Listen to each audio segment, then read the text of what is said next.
Hi, everybody. Good morning, good afternoon, good evening.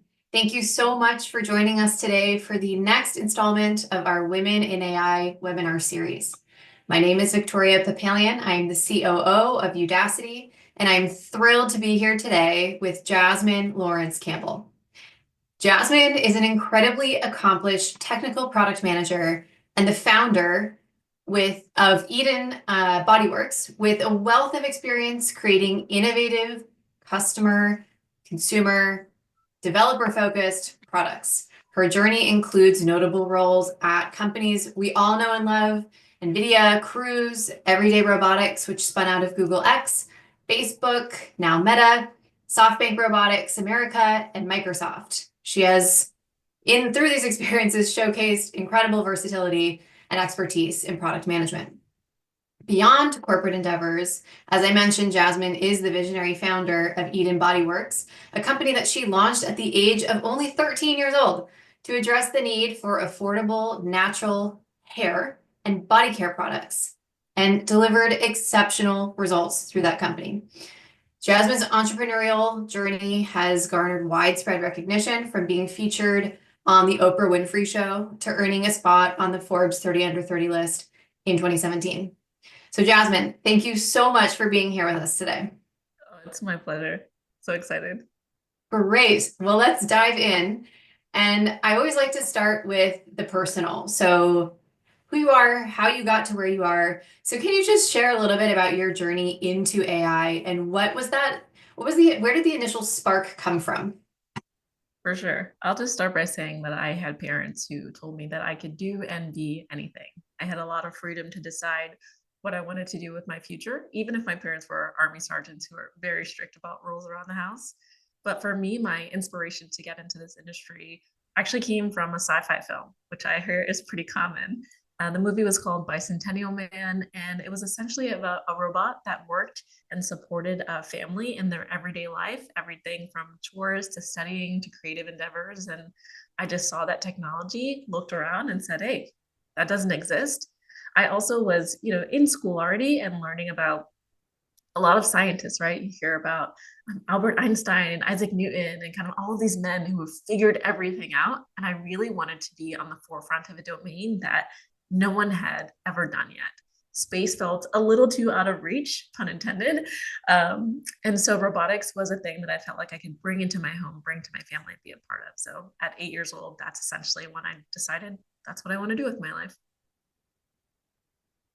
Wow, that's actually fascinating. I did not know that about you. And I don't know, you say that's common. I don't know that I've heard that narrative so often, that it's sci-fi that sparks the interest, but that makes sense. Yeah, Um, recently I had a mentee tell me that it was Big Hero 6 for them. That really inspired them that robots could be a part of our healthcare and taking care of us and our yeah. elderly populations. And so it's just really cool to see what this generation is connecting with. I would say most recently, it would have been The Wild Robot. If I wasn't passionate about robotics today, that movie would have absolutely inspired me, both with its story about motherhood, but also just the technical challenges of really learning a new domain and having a robot be a part of that. Yeah, I believe it. I believe it. Um, yeah, what a cool catalyst. So you've worked in a number of companies, you worked in a number of capacities and roles on a number of different types of projects. What's been the most rewarding aspect of working in the field of AI for you? Most rewarding. That's tough. I think there are times when I have the opportunity to advocate for underrepresented groups. Just take a some people say devil's advocate, but just take a perspective of someone who might not be in the room to speak up for themselves. And I think that's my favorite part about what I get to do at work is, there's so many ideas that we can just plus one and add on to, but to really think outside the box. And one of the things I'll say I learned at X is to really think about solving some of the hardest problems that get in our way rather than maybe tackling some of the easy problems that like get a prototype out the door. So yeah, I think to name a specific thing, when I was at Everyday Robots, one of the things that I worked on is something called human in the loop. It's pretty common in technology or within AI to have humans either, validate some of the data that's generated by robots to make sure that it's good to go.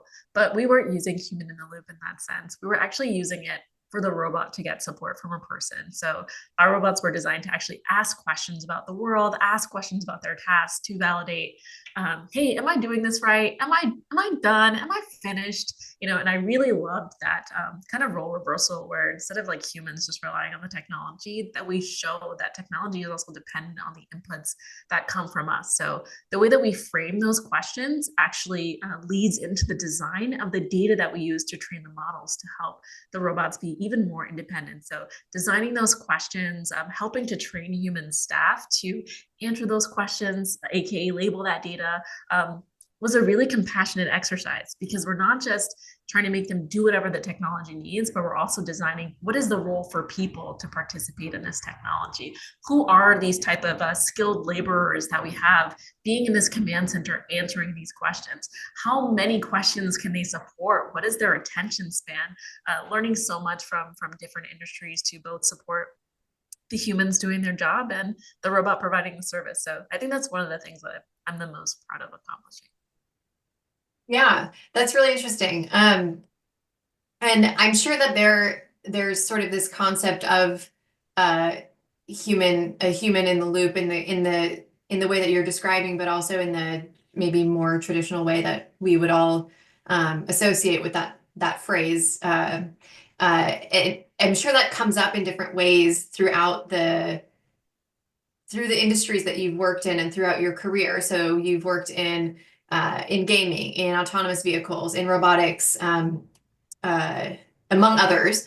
Would you say that's like a through line or a theme that you've seen throughout your career? And are there others? Are there other sort of um, common threads that have carried through all of your career transitions and the roles that you've had, and then and the problems that you've grappled with?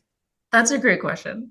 From an early age, I really felt like I had clarity of what my purpose is going to be. For me personally, it's just about service. It's about taking care of others, making their lives better, making their lives easy, and trying to find what way is that going to manifest through a career so that I too can take care of myself. Has kind of been my motivator and my driver. And so what I tell my mentees is, when you're picking your career path, try to fall in love with a problem. And I think that is what's allowed me to be effective across all of these different domains, because once I fall in love with a specific problem, I can use my creativity, my problem solving, my leadership skills to get that accomplished, right? When I was working in gaming, I was excited about learning about consumer electronics and what does it take to get a device working in tens of countries around the world. And Microsoft was giving me that opportunity. But when I learned about the bullying and harassment that was going on online, specifically for international gamers and gamers of color and women, I was like, that is a problem I can use technology to solve, right? That's what led me to work and build a feature called clubs, where we can create these safe communities where people can set their social roles and social dynamics so that there aren't these unwanted social interactions. Similarly, working at Meta, right? I was working on the Portal, which is a video communication device to connect you with your loved ones. And to have launched that product on the eve of a pandemic that would lock us all inside when human connection was so important, I was amazingly proud of that. I actually left working in hardware and AI for a bit to work on a product called blood donations, which was helping blood banks across the world recruit blood donors online to help save lives. And again, doing that during the pandemic when other traditional ways of donating, like going to your church or school or workplace where those blood drives normally occurred, was essentially eliminated. It was amazing to be a part of the digital transformation in the healthcare space to help save people's lives. So with autonomous vehicles, we all know the deaths that occur every year because of car accidents. We know people who lose the ability, whether it's through sight or mobility impairment, that just don't allow them to drive. Like there's so many ways that we can just reclaim that independence and freedom for folks. And so again, just being engaged by these different problems. And even today within the wellness space in my current role, working at Escape,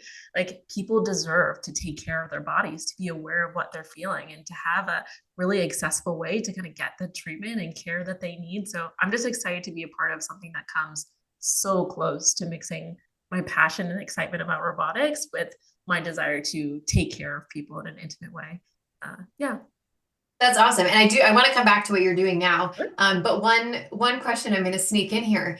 It seems like there's a, a consistent element of technology for good in what you choose to work on and 100. focus on. There's also an element, because I know we've talked about this, there's an element of sharing that more broadly with others so that they can participate and hopefully get excited about these problems that you're working on and want to be part of the solution themselves, Yeah, through upskilling and tech.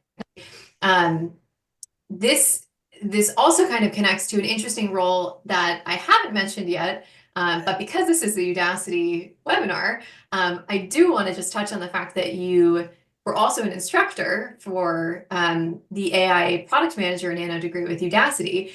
Do you see that as an extension of this type of work, just like sharing knowledge and getting people to absolutely. be part of these solutions that you're building? Absolutely. I think every time that I overcome a hurdle or overcome a challenge, it is, a great output of that is that I can share what I've learned, what I've discovered with other people. It's not about just me getting titles and accolades, but it's about opening doors or windows for other people to see what is possible in their lives, right? I don't have a lot of people in my family with college degrees.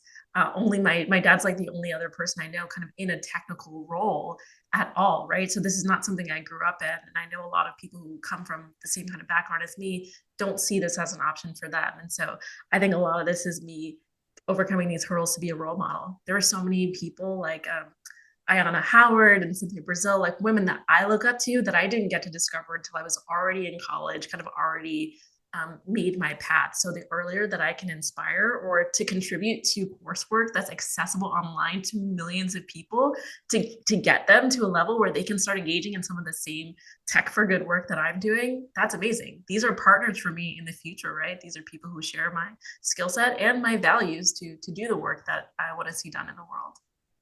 I love that. I love that. Um, okay, and I do want to come back to what you're doing now. Um, Maybe just talk a little bit about what you're doing and how it connects to your overall career sort of journey narrative, and what makes you excited about what you're working on now, and how did you make that decision to switch? Yeah, so recently moved to New York to join a startup called Escape that's building essentially robotic massage tables. It's an incredible place to work. And I would say, as of today, it's like my best fit role in terms of what I want to be doing, in terms of activities day to day, impact I want to be having on people's lives. It's so great. And I got to be transparent about this. When I started working in gaming at Microsoft, it was a compromise. There was a huge acquisition of exciting robot companies done by Google when I graduated school. And so a lot of the places I wanted to work outside of research were just not hiring. And so I kept throughout my career kind of making these compromises to say, hey, I will learn a related skill that I then hope to one day apply to my dream role, right? So, like I said, I learned to ship hardware internationally. I learned to work in mixed reality and get a great understanding of spatial and environmental awareness by working on HoloLens. I got to grow my skills in human robot interaction by working with Pepper. And I learned a lot about accessibility when I was at Meta working on Portal. So just gathering all these types of skills and backgrounds and techniques and just growing in maturity as a product manager, I feel like has really prepared me for this role where I am leading our robotics group on the product side and making sure that we're building a massage robot that can really work for everyone. And that's a proud, as I mentioned, that inclusion piece is an area that I want to continue to kind of make the company proud of with that perspective. So yeah, it's a good fit. That's great. That's great. It's always exciting and a comforting and sort of at home peace feeling when you're the things you spend all day thinking about and working on Yeah, is so at one with who you are and your identity. It should definitely. make work easier. Yeah, and to build on that, like when I started my company, Eden Body Works, I like had no aspirations to be an entrepreneur, right? But when I was a little kid, I was like a pageant girl, right? I was Little Miss Hawaii 1994. I was very much grown up thinking that my looks were the big value that I brought to the world, right? Just being pretty is like all you're going to need to get to the world. And I actually went through this really traumatic experience where I got a relaxer, which is a chemical process to like straighten your hair, and almost all of my hair fell out. After that, I was like, I can't be using products that I don't understand what's in them. I have to change not just what I'm putting onto my body, but what I'm putting into my body, how I'm moving, and how I'm trusting and respecting myself. And that led to one, just a mindset shift of how I treat myself. And then, because I grew up as a nerd, loving math and science and watching things like PBS, right? I knew that I could use a scientific method to try and solve this problem. So creating the products that eventually became the products in the portfolio of Eden Body Works was really just based on that own need to help myself. It wasn't until I went to a business camp hosted by the Network for Teaching Entrepreneurship that I learned that starting a business is a great way to share your ideas and innovations with others to solve their problems. And for me, it was the kind of devastating feeling that women get when they can't leave the house because they don't feel like they look good enough, or where they don't go for opportunities, whether it's career or dating or personal, because they're concerned with how they look and how they feel about how they look. And while I wanted to, of course, give people tools to have healthy hair and skin and like take care of themselves and kind of hit those vanity metrics, what I really wanted was an opportunity to have conversations with them about that they're enough, that they shouldn't just be doing things to change the external, but there are other behavioral changes and mindset changes that are necessary for us to truly feel beautiful. So it's been exciting to do that for 20 years and just feeling that power and seeing the change in the industry and women's lives around the world. That makes me think, yeah, I can make a robot massage, a massage Yeah. robot that is effective at solving people's problems. Like I believe in myself and I believe in my team and the support that I have of people who also want to do tech for good, to make this possible. It's the more you're talking, the more I'm like it is the perfect fit role. It merges the two Yes. worlds that you've been living in for Tech so and since wellness. 13. Just, yeah. Yeah. Yeah. Yeah. Well, very excited for you on this new journey, and your new coast. And Yes. Yes. Yeah. I was born over here. So it's actually nice to be home, warmer beaches. okay, there you Nice go. It's coming mountains. home. Our family, lots of family over here too. So, yeah. Good. Okay, so shifting a little bit into the industry and where you see the future of AI going, how do you see? I mean, you've been in and around the space now for some time, and through different lenses. So how, based on what you've seen and where what trends you're seeing arise, how do you see AI evolving in the next, let's say, 5 years? And because this is a women in AI webinar, like where do you see the intersection in that evolution for particularly women in AI and women in technology? Yeah.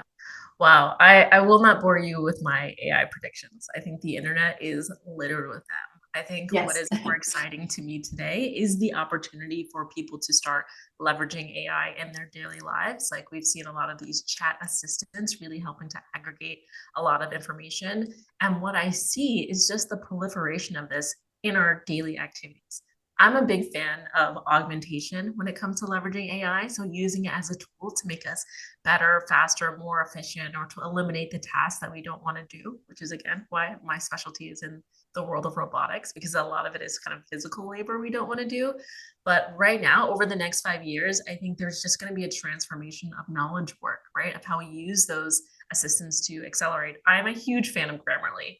Of course, I can spell and write and things like that, but it's so great to have a partner who I can bounce ideas off of like, how do I phrase this? How can I be more caring and compassionate or sensitive? Or how can I be more firm and direct? So I think there's a lot of opportunity for us to find creative ways to apply it.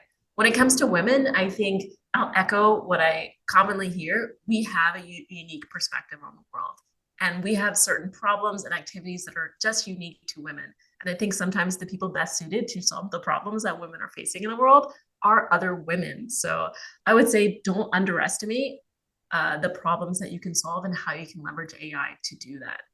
Yeah, I just want to encourage women that, like, yes, there are a lot of dudes in this industry, but there is still space for us, and there's nothing, um, there's nothing uniquely different about us that precludes women from participating in the space. If anything, we need these voices, we need these perspectives to help combat some of the things that we're seeing when it comes to bias, right? Because there is a way in literature and online that women have been represented, and these AI models are consuming that as their default perspective and understanding of who we are. So we need to start changing that, whether it's sharing more stories or being involved to actively mitigate that bias. Yeah, but you're talking about two things, and I think both equally true and equally sort of existential right now. One is just if if you're solving a problem or thinking about a problem that affects women, naturally, women are the best positioned to solve that problem. First women Um, on. the other dimension here is like when you add AI into the conversation, it becomes like that problem just scaled exponentially because Yeah. now you're you're letting something loose into the world that is built on data that for decades Yes. long has carried with it this narrative around women. So it's on both levels. The representation of women in data, in society, in the Yes. workplace, in technology is absolutely imperative. So Yeah. I like that you touched on both dimensions. Yeah, and what I love about, I'll use the term foundation models that are out there today. They carry along with the bias that I mentioned, but there's an opportunity to go through this process called fine tuning where you can counter that narrative with better, positive, different examples, right? You can have test cases that validate some of the challenges that you're trying to mitigate when it comes to what types of information is being produced or how the product is being leveraged. You can put boundaries around that. And so just being sensitive to how women are showing up in the technology, how women are using it, and how women are participating in building it is something that I would just highly encourage. Yeah, it was an absolute honor for me to open up and be the opener to the Udacity AI PM program because I just wanted to say, hey, ladies, we're in here, so it's really exciting for me. And for us. Um, yeah, so going back a little bit to what's happening in the landscape of AI today, um, there are lots of conversations, and you hear a lot of terms and phrases thrown around. What, from your perspective, what do you think is getting too much airtime, or too little airtime right now? That is good. That's a good. Too much or too little airtime? Hmm. Yeah, I think you kind of said something to this before when we were off camera. Everyone is just trying to like add AI into what they're doing. Like everyone is kind of just like shoving it in everywhere because you need AI to be relevant. This kind of reminds me of like a similar technology shift when everything was going to mobile and like every single company was like, we need an app for our Yeah. company. And because things are moving so quickly, I don't feel like people are fully taking the time to think about like what is the best application of AI in this space. What do we need? What data do we have? What state is our data actually in? Can it be leveraged to power the systems that we want to create? So really taking that time to be thoughtful about it.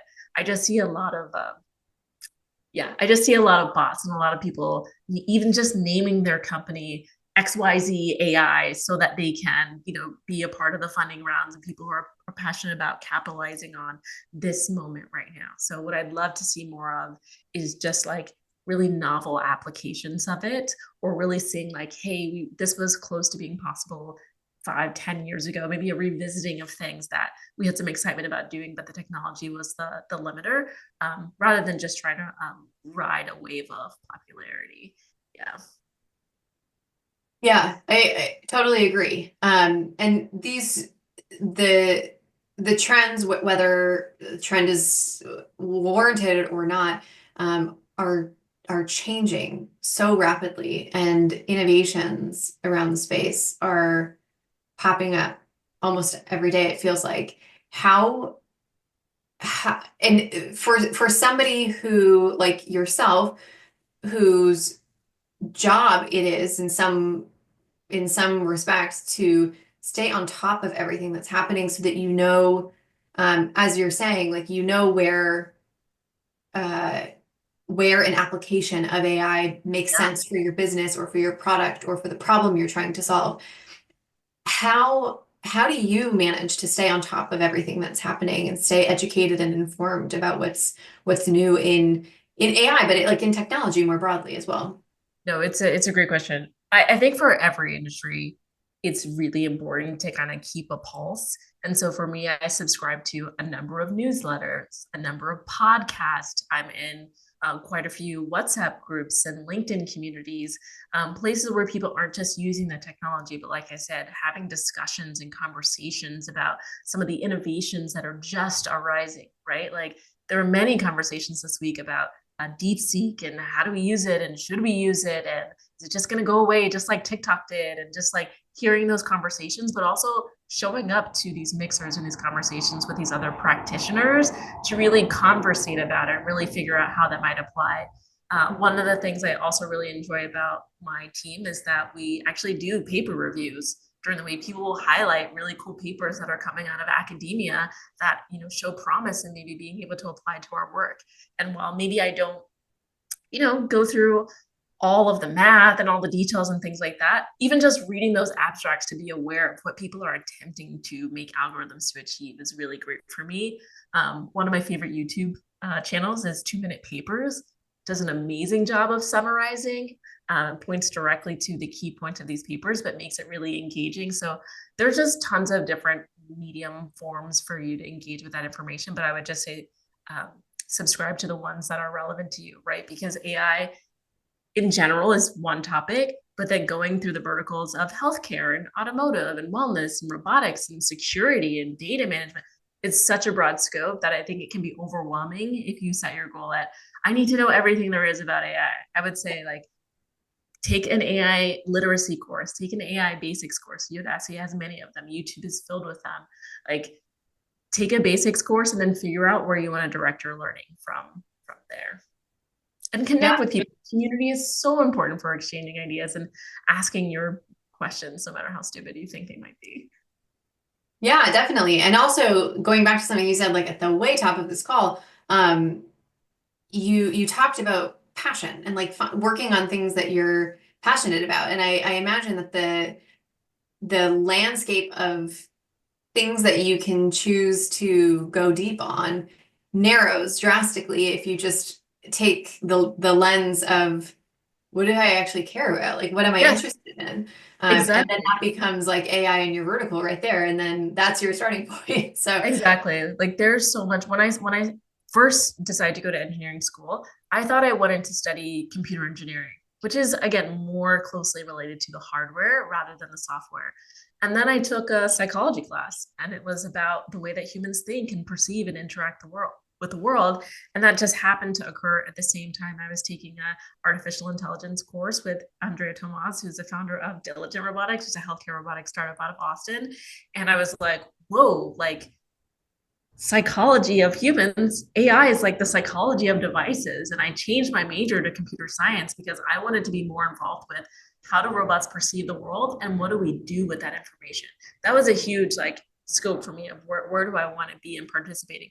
You could still be in AI and be working on the GPUs that process all of this data, or the cloud infrastructure that stores this data and transmits it around the. Like, there's so many different ways to be involved from a technical and non-technical background and still be engaged. But like you said, focusing on your area is really important. And so what I love about participating with Udacity is that we're able to come up with these different projects that people can try across a couple of different domains so they can see what it's like to apply this general information to a specific domain that works, that they're excited about engaging in. Definitely. And I want to shift into mentorship because I know this is something that's near and dear to your heart and something you spend a lot of time doing. And as I mentorship, um, you just said something that I want to touch on, which is you took you happened to take two courses at the same time that informed or sort of clicked in your head as Mhm. existing together in some way that maybe isn't obvious to other people or wouldn't have led others down the path that it led you down. Um, I'm I'm I'm curious what your perspective is on how much of because there are obviously threads in your career, and you're thoughtful about decisions that you make career wise. But then there are moments like that where if you're paying attention, you recognize that they're happening. But if you're not, you can miss them. And when you do pay attention and you say, this is one of those moments that just kind of happened serendipitously, um, it can really change the trajectory or inform the trajectory of your career or your life. So how do you think about like uh as I'll put this in the guise of mentorship or advice because I do want to pivot into mentorship. But like if you're advising people who are, I'm sure there are people out there who are have an end goal in mind and are very rigid about like these are the steps I need to take to get there and like this is the Yeah. plan. And I think when you index so you so over rotate that way, you miss those moments. So how do you think about the balance between planning for your career and making very intentional and thoughtful decisions with like letting life happen and letting that sort of inform your path a bit? Oh, absolutely. Yeah. I have a notebook that says like nothing without intention. So I'm very much a person who loves to just like have a task and make a to-do list and knock all those elements off. But that's just like not how life works, right? Shameless self-promotion. I did a TED talk like 11 years ago. And the three principles that I had in there for people trying to figure out what to do with their lives was like specifically kids was one, let's get grounded in our identity. Who do we believe that we are? What do we like? We talked about this before. What are we passionate about? What are we curious about? What unique perspectives, like being a woman, being from a specific country, being from a different neighborhood, coming from a different cultural background? How do those things influence how you see and interact with the world? So getting grounded in that identity. The next step is about exposure. And this is what I love about traveling and being able to see the world, but also just meeting new people and hearing their stories, like taking different classes that are, not a part of my required curriculum. These types of things expose us to new perspectives and new ideas that can help influence what do we do with our unique perspective and our unique identity. And then the last thing is experience. For me, I had internships all the way from high school. Right. I started my business in middle school and I had internships all the way through high school and through college that exposed me to different types of companies, different cultures, different industries, and these are the types of things that help me have that litmus test of like, yes, more of this, or no, absolutely not that, never again. And then even when I was an entrepreneur, I didn't know a lot about hair care and body care, and the way that I learned that was not like going to get an MBA or going to get a degree in product development, but it was going to different trade shows and conferences and meeting people and forming connections and relationships with people that I could ask questions to. So getting out there in the world, whether it's leisurely travel or industry conferences or your own personal project or just journaling about who you wish you could be and being open-minded and sharing that vision with other people so they could say yes and or no but or have that perspective really will keep you open. There's been a number of things that have happened to me. I'll name just two super quickly. I was loving it at Microsoft, like just having a great time. And then my mom got super sick, and my mom lived in California, and I was in Seattle at the time. And I thought, oh my God, I just don't want something to happen to my mom, who's my biggest cheerleader in life, and her to not see me like pursue the goal that I talked to her about all the time. I just got super comfortable kind of working in the consumer electronics realm. And like you said, I didn't know I would love it so much. I didn't know I would be so passionate about gaming and mixed reality. I didn't know that that would happen. And so it was kind of like a distraction, similarly to like, I didn't think I was going to start a company. And now here I am working at Microsoft and trying to run a company and trying to find a boyfriend and just like doing the absolute most. And, you know, this health crisis comes for my mom. And I just leave and I go, I'm going to move to the Bay Area because I want to be in California. And I'm going to pursue this career in robotics no matter what. I didn't care if I was a data labeler or a program manager, or I didn't care what my title was. The fact is, I just wanted to be contributing to this industry. That was a huge pivot for me. I left, 5 years. That's the longest time I've ever lived in somewhere as a background as an Army brat, moving every 1 or 2 years. It was huge for me to leave those roots behind to pursue something so passionately. I would say the other pivot was getting laid off in 2023. I absolutely adored my role at Everyday Robots. I was leading a team of product managers, building all these different experiences, really advancing the industry. We were getting a lot of press and recognition. But when they decided to focus more on research than product, and they were like, we actually don't need a product person anymore, that was huge. That made me wonder, like, hey, should I just go work on social impact software? Should I just forget about robots altogether? Or should I keep pushing? Right. And I kept pushing because in that essence, I had that validation of I love doing this. And how can I find a way to do more of this, whether it's in AV or wellness or whatever it happens to be? I kept trying to gravitate towards that. So life is going to hit you in different ways. And I think the more that you know who you are and the types of things you want to do, the more flexibility and creativity you have for trying to bring that career path to life.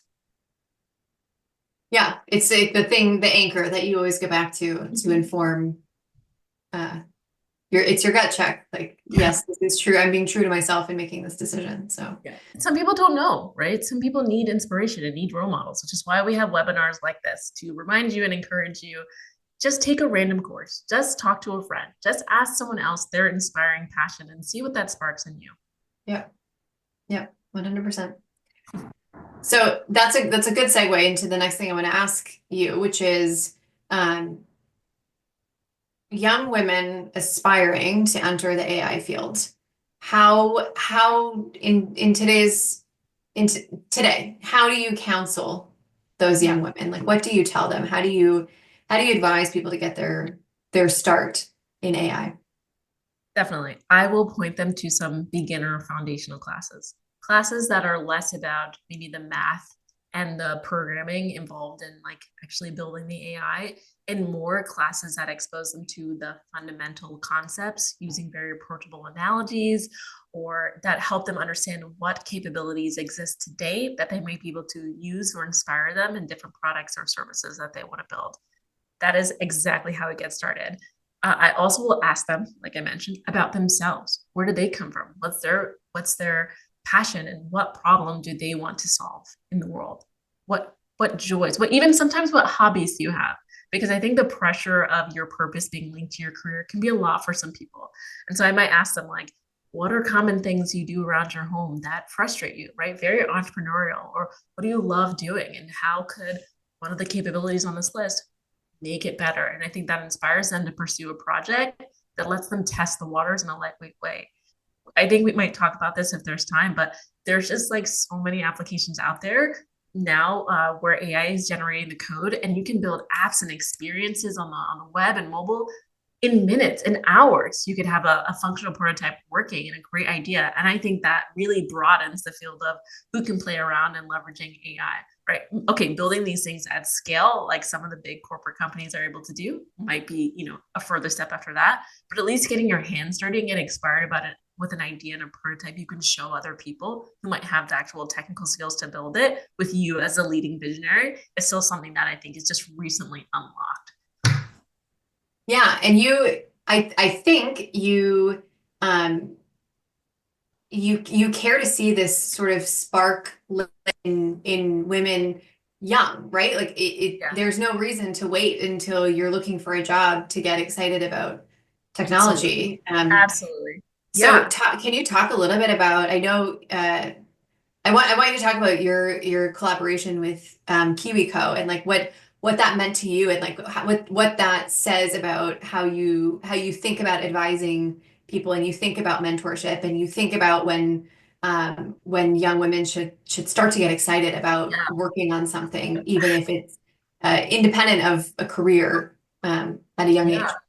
That was such a fun collaboration. Cubico is awesome. They have all of these tinker crates and just like fun activities that can get kids involved with STEM from, you know, earlier than kindergarten, which is phenomenal. As like a potential parent in the future, I'm so excited about where we are in terms of the toys that kids are going to be playing with and the activities that we can share with them to inspire them to pursue something more than like doctor, lawyer, those kinds of things that are really exciting roles as well.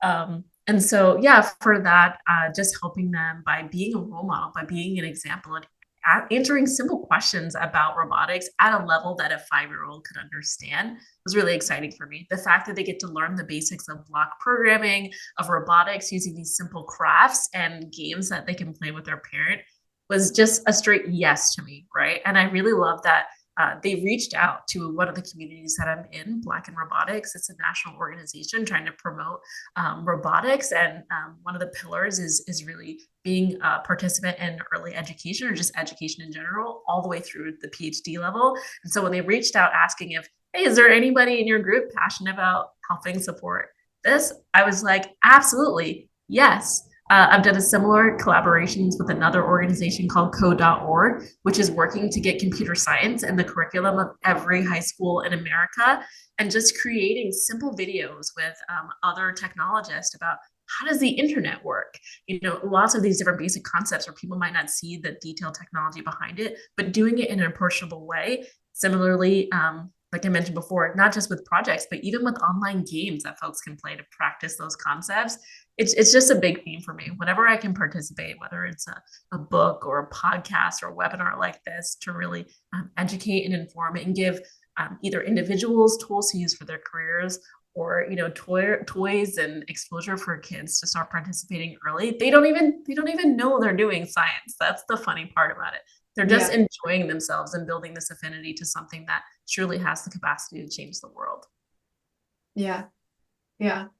That's wonderful, and it's so cool that you got to work on something like that, or partner with companies doing that. Um, so you've now talked about so many different experiences, and you worked on so many different types of projects and products in a number of industries. And we talked earlier about the importance of finding matching a problem or a task with the right technology or the right application of AI.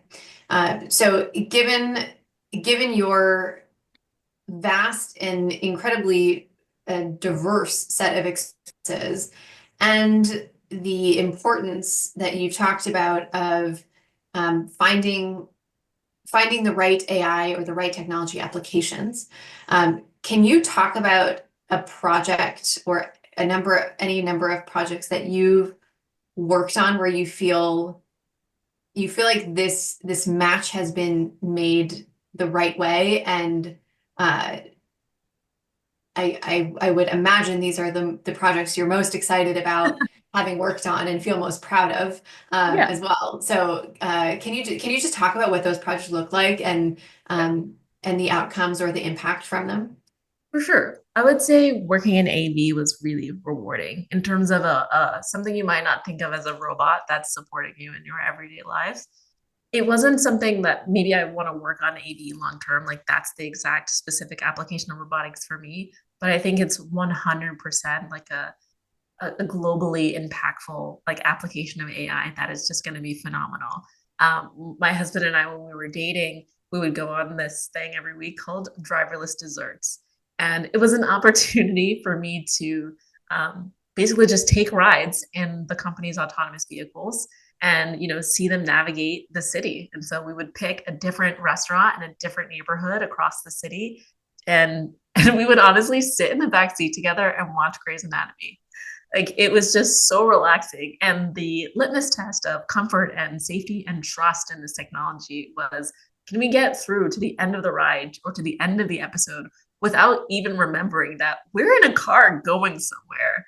And we just had so many smooth rides, so many evenings where we got to cross the city and end up at the beach at sunset, or end up in a new part of town. It was exciting to explore, just carefree and relax. And typically, my husband typically drives, and he's very much a proactive driver, always having to think about what is everybody doing. And so we don't really talk a lot in the car. We typically just listen to music.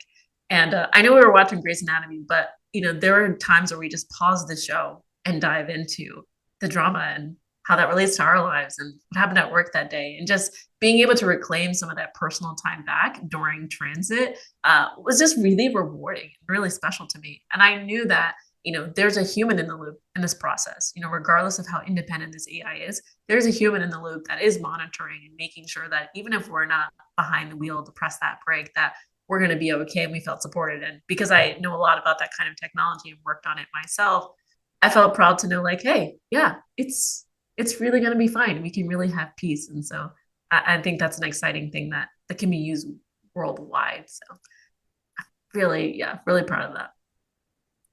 Yeah, that's on some level, that's like, I guess, I mean, obviously this is an example you brought up because you think it's a great application of AI, but it's kind of the point, right? Is to give people back Yeah.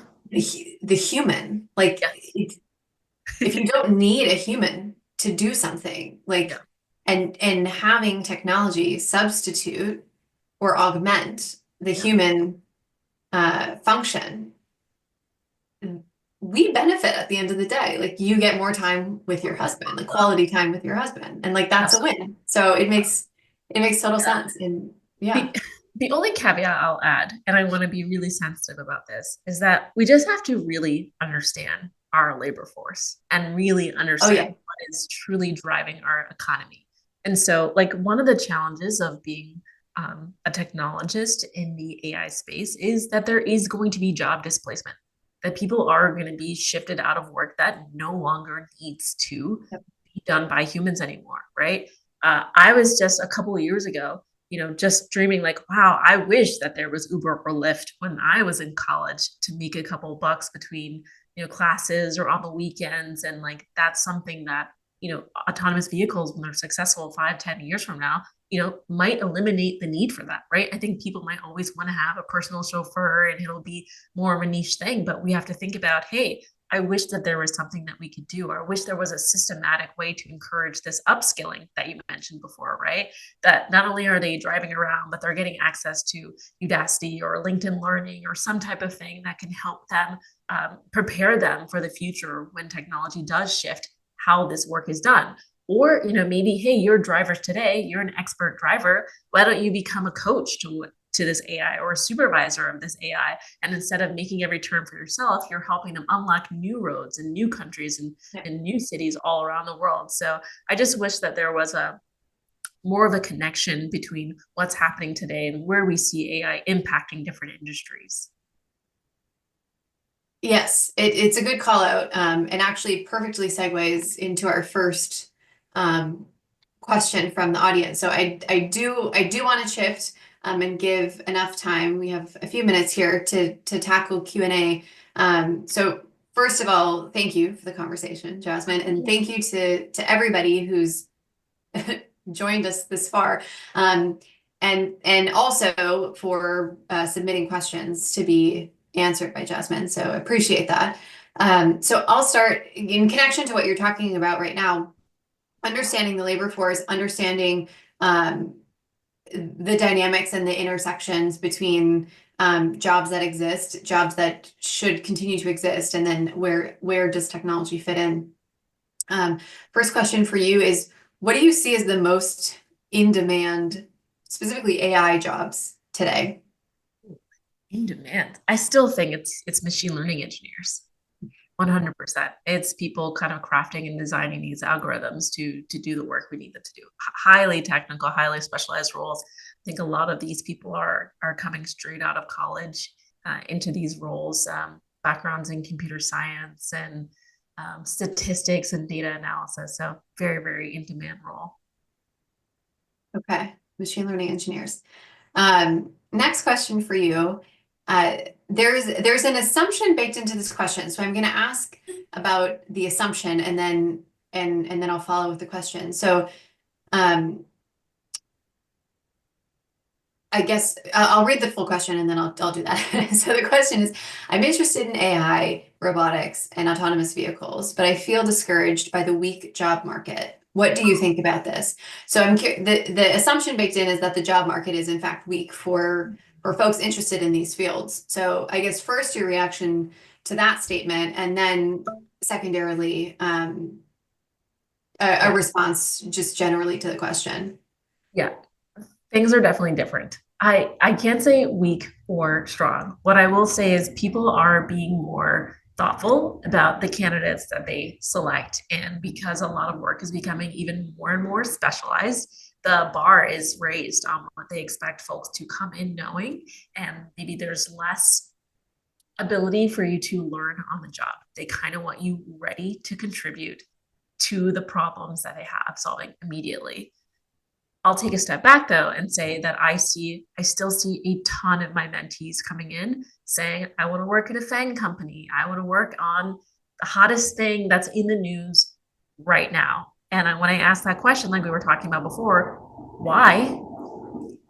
It's just, I want job security. I want to, make a lot of money and like these kind of non-personal reasons, which I think are very externally driven. And so it's a lot harder for me to support someone who just wants it for that sort of surface level reason. I also think that when it comes to the research and studying and hard effort that it's going to take to even get through those jobs, that the motivation will wane if there isn't that internal drive kind of keeping you going. So what I will say is like I what I do love is the transparency that I'm seeing in job descriptions today in terms of like what we're going to be expecting you to do day to day. And I would use that as your number one filter of like, is that what you want to be doing day to day? Like truly, like ignore the salary, ignore the company brand. Like, is this what you want to be doing with your life? That is the question that I ask myself when I decide to leave San Francisco and come to New York. Is this what you want to be doing with your life? Is this going to make you proud? Are you going to be excited, tickled, curious, inspired by doing that kind of work? Only if the answer is yes, then move down to the section that's typically required skills or what we need from you or what we'd like to see. Going like bullet by bullet, of course, you don't have to have every qualification to apply, but I think there are some key ones that folks are calling out that maybe folks can spend a lot more time getting prepared for and really coming up with either examples from their past career that may be good transfer skills, right? If they don't have that experience. One, two, creating a personal development plan, leveraging online courses or in-person courses that help them close those skills gaps.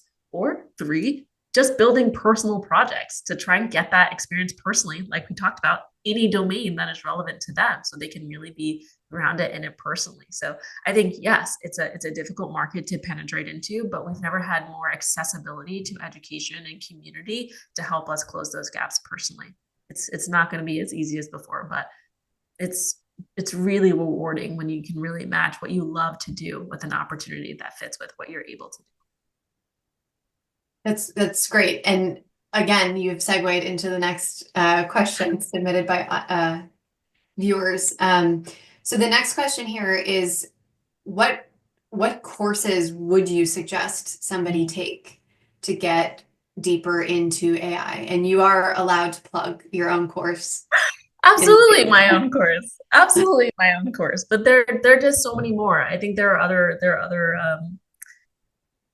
yeah, there's too many out there to filter, right? Like I said, you need a class that's either intro to AI or AI fluency, or actually just started looking into AI for business leaders if you're already an entrepreneur or an exec who, wants to inform your team like, hey, I want to explore AI and what it can do for our company. Just making sure that you, even as a leader, have that background to be able to understand what is AI, what is it doing, right?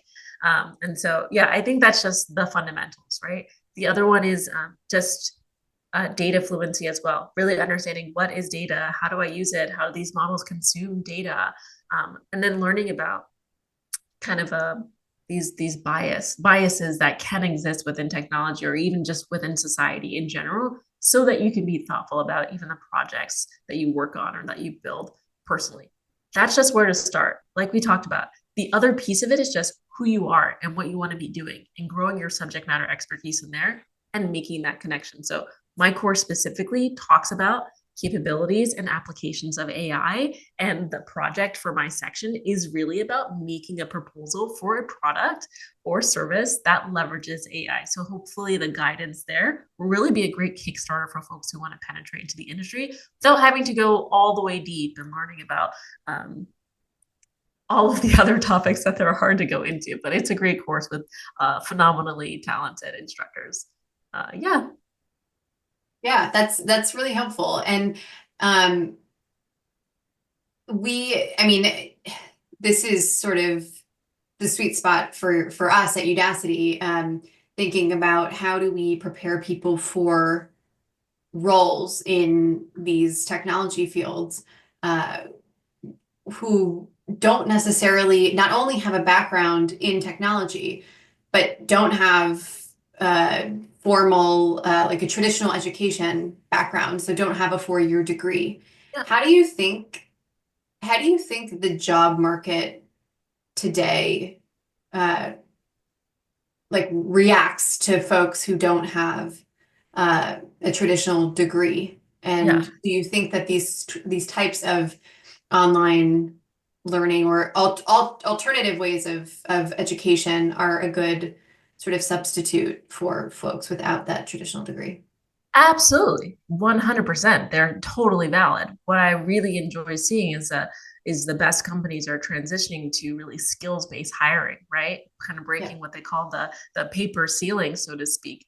I had 2 degrees from top universities, and I still couldn't land the role of my dreams. Like I mentioned, it was I took a course on edX, on learning ROS, which is the robot operating system, something I learned in school, but I never got to deliver a hands-on project doing. So I did that. And then I took Udacity's AI product manager course to really blend that, not just my technical skills, but how do I think about that and influence that from a product manager lens. And it was after that that I had the projects in my portfolio that showed my demonstrated learning. That's the different thing. What I want to call out is it's not as easy as, and I don't mean this to say it's easy, it's like you just get a certification and that will open a door for you. Anyone can watch a bunch of videos and take notes and things like that. It's really about demonstrating what you can do or what you would do with that knowledge. That's the game changer. You don't need a license to be a computer science practitioner. Like that's one of the scary and exciting things about this field. You can learn Python or Java or whatever language online. It's what you build, what you create, what you actually do with those skills that employers are excited and interested in.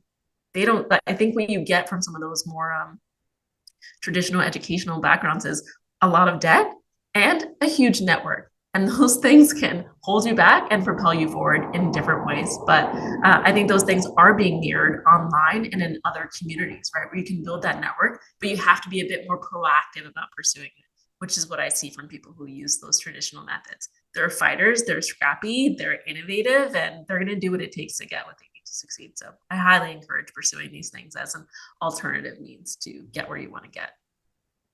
Yeah. Yeah. And I would tend to agree. Um, You would.